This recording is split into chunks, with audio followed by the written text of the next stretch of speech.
Yesterday in your Truth Social, you called the Iranians crazy bastards. True. What is your response to critics who say that... I don't care about critics. What is your response to critics who say that it is your mental health that should perhaps be examined as this war continues? I haven't heard that. But if that's the case, you're going to have more people like me, because our country was being ripped off on trade, on everything, for many years until I came along.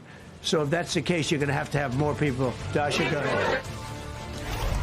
I haven't heard that except for all the times that I went on TV and took the mocha test. Remember that? Man, woman, tomato, chair, recliner, cheeseburger. Hi again, everybody. It's now 5 o'clock in New York. Now, this is sad. And if it was a loved one speaking and behaving in these ways, it would be irresponsible to not have that uncomfortable conversation. Are they okay?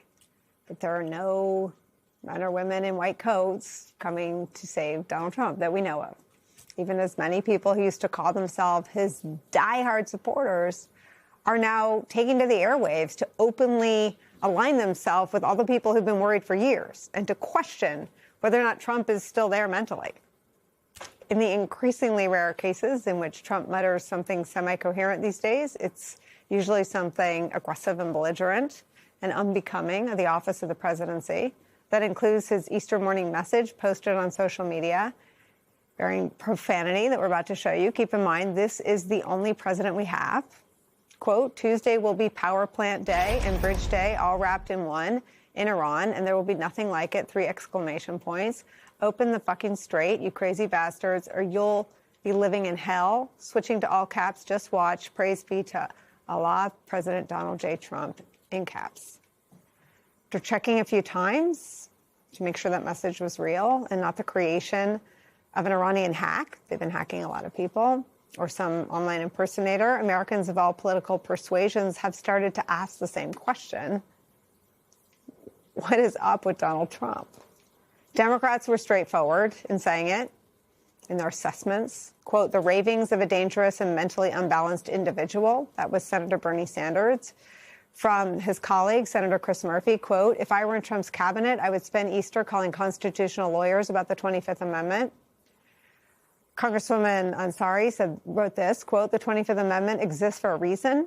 The President of the United States is a deranged lunatic and a national security threat to our country, end quote. Those Democrats were not alone. This was a bipartisan reckoning. Former Republican Congresswoman Marjorie Taylor Greene writing, quote, everyone in his administration that claims to be a Christian needs to fall on their knees and beg forgiveness from God and stop worshiping the president and intervene in Trump's madness. I know all of you and him, and he has gone insane, and all of you are complicit, end quote. And this from, of all people, the right-wing conspiracy theorist Alex Jones. This is not what we voted for. And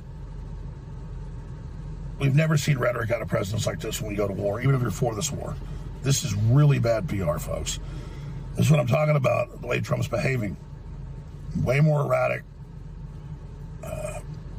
His speech, is not coherent all the time. You can't deny this is happening. So this is a clown show, folks, and I'm really worried. I'm really, really worried about this. And a note about platforming Alex Jones. He's not a member of my political coalition, but he's an important member of Trump's. That is where we begin the hour. Former DHS Chief of Staff during Donald Trump's first term, Miles Taylor, is here. Also joining us, political analyst, former Senator Claire McCaskill is here. And with me at the table, former Deputy National Security Advisor to President Obama, now co-host of Pod Save the World. I hope it can. Contributor Ben Rhodes is here. Miles, I want to start with you, because what happens that leads you to write anonymous op-ed about conversations about invoking the 25th Amendment the first go-around?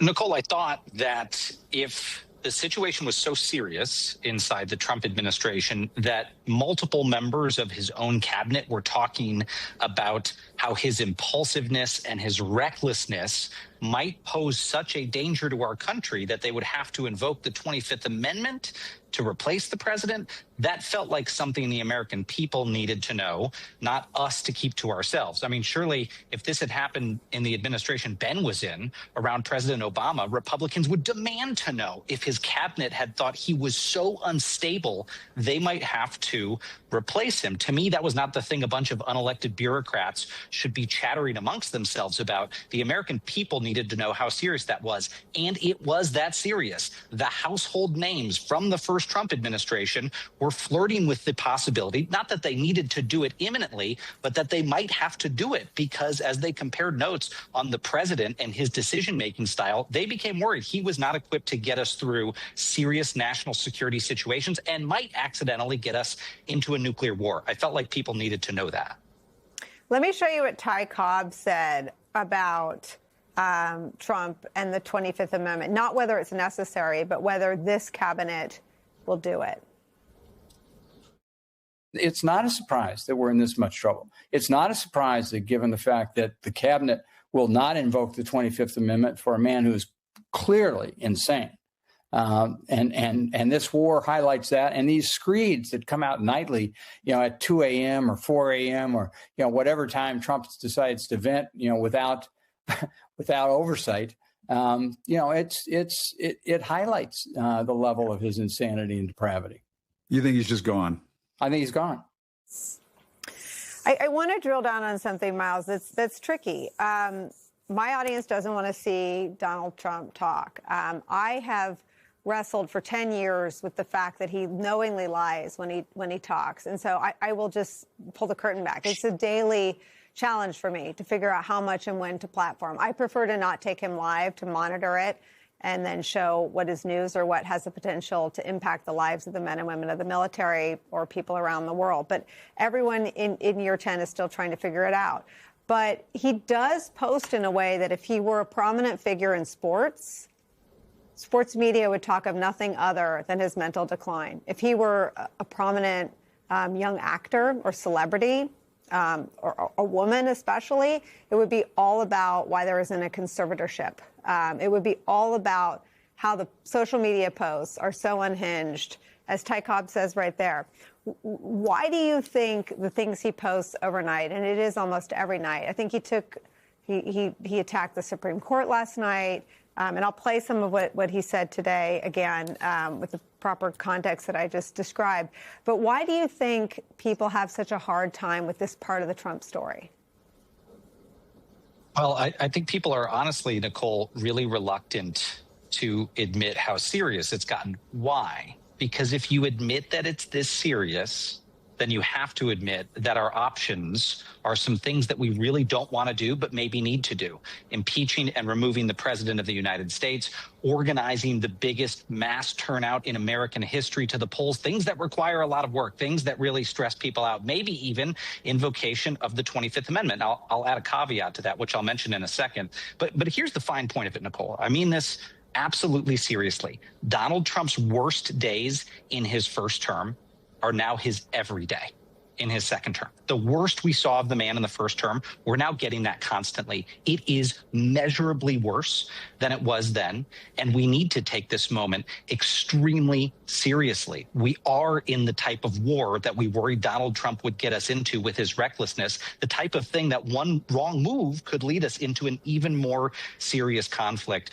Very, very serious responses need to be considered, but people are scared to do that. And I think Marjorie Taylor Greene points that out with the volume with which she calls out her former colleagues. Wake up, you guys, she is saying to them. This is really, really bad.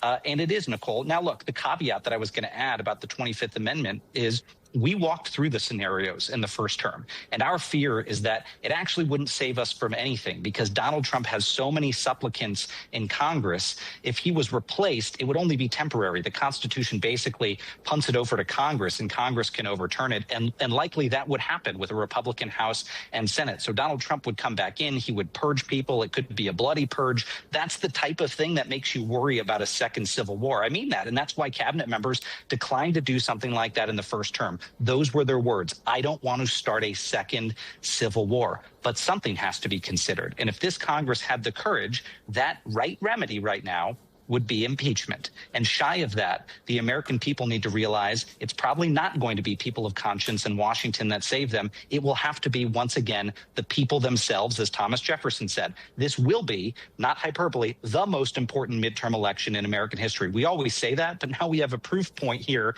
of Donald Trump acting so unhinged. People are talking about the 25th. It'll be up to Americans.